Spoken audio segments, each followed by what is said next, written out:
Guys, nanapod mi sa bukid guys. So, magbutang mi og tarpaulin diri sa bukid ni Madam kay gipang kaon man sa Carabao good guys. Mauna oh. Ang nakabutang pahibalo. Ibutang na mo diha syarog di sila kabasa ana.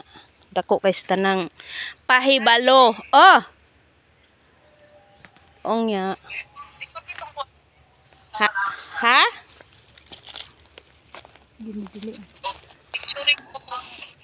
Si Madam ang operator na mo.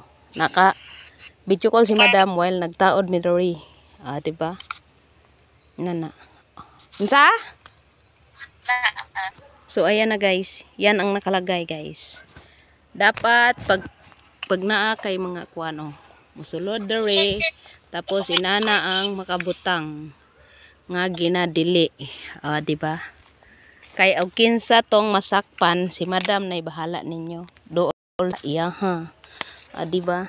Dili man sa ingon nga nag-istrikto si Madam pero gigastuhan biya na niya ang pagtanom sa mga kahoy guys. Wala biya na niya gipamunit ang mga kwarta para gasto og palit sa kahoy.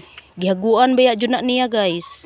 So mao to naka-desisyon mi nga magbutang na lang og tarpaulin no para di magool. Guwapa ta. Kay guwapa si Madam, oh, di ba?